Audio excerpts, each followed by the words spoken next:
Hello from El Salvador. I'm here in El Salvador, HOBBITON. It's super cute.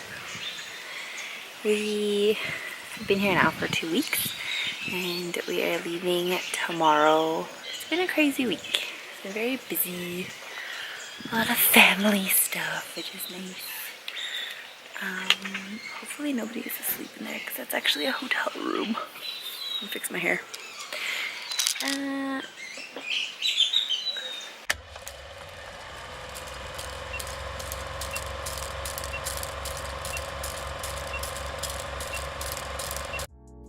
what else is here? I feel weird to vlog.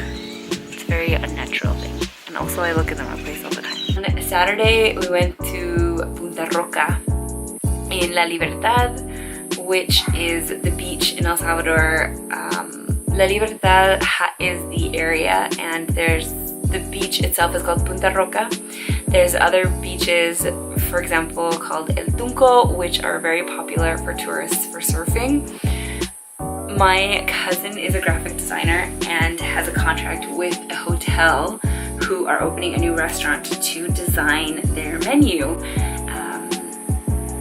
The food and everything is being kind of changed and revamped for this relaunch, and she is designing the menu itself in terms of the kind of graphic design and style of it.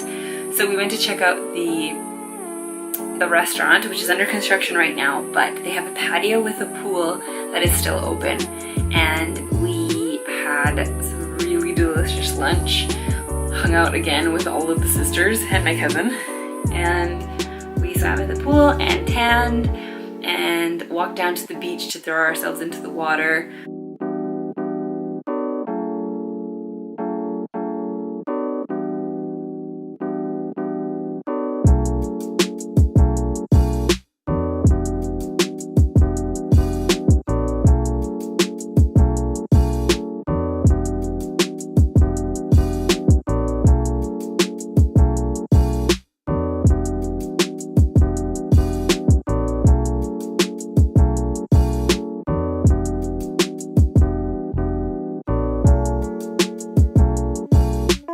After the beach, we came back to the house, and instead of getting ready, we just kind of rolled out and we went to Gelarte, which is an ice cream shop in Antiguo, El Salvador, which is the area of the city.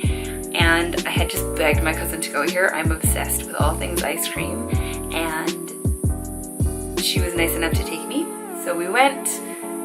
From there, we went to look for some food and ended up having what? Pupusas.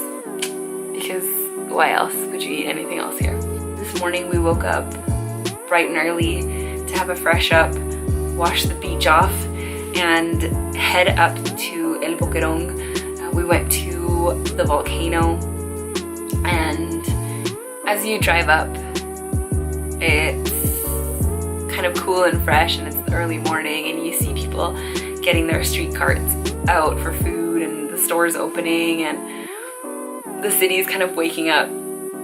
We drove up to none other than HOBBITON. Yes, El Salvador has a HOBBITON. There's a grand total of 3 hobbit houses.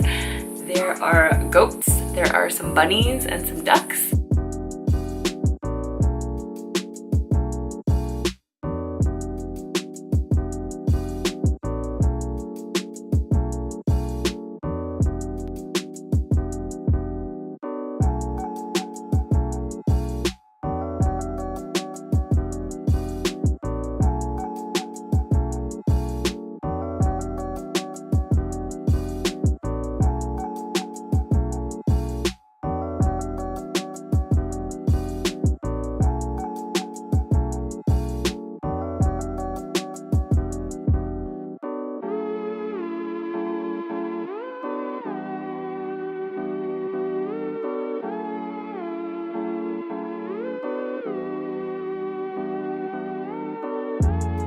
And you walk up the mountain.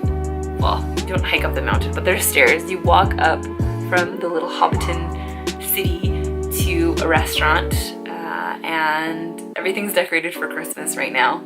So we were told that there was a buffet today, so we just took huge advantage of it. There was all the traditional dishes in the buffet. So we had pupusas, we had plátanos fritos, we had frijoles, we had tortillas and eggs with salsa, and just like every Spanish kids, Salvadorian kids dream breakfast today.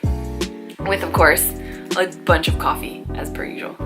My third time in El Salvador, such a busy week, and I asked my cousin the other day if if it was just a busy week or if this is how the weeks are, and she told me that this is how it is all the time here. And it just feels so alive and vibrant and happy. Close-knit. There's a really strong sense of community here.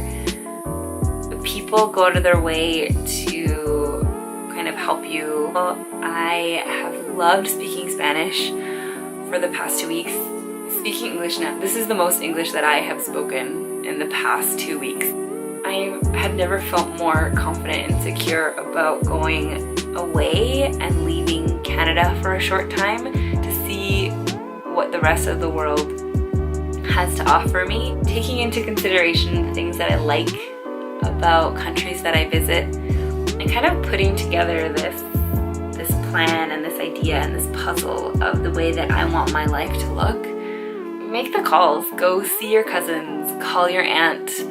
I'm an aunt myself, and I always think that my aunts are going to think that I'm kind of ridiculous.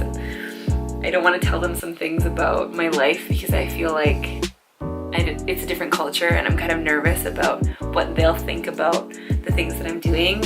The less that I think about it, the conversations flow, the lines kind of blur of age of your aunts and your family.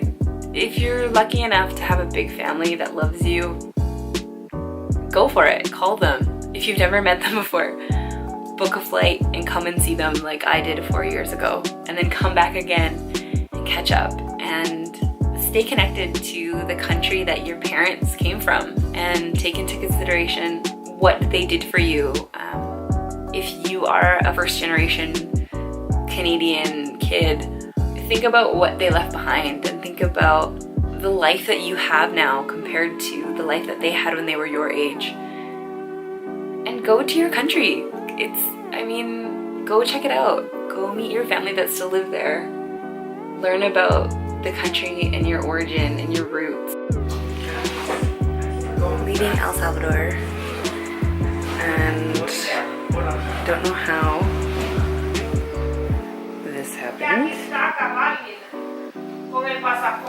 And I have to put it all in the bag today. So, wish me luck.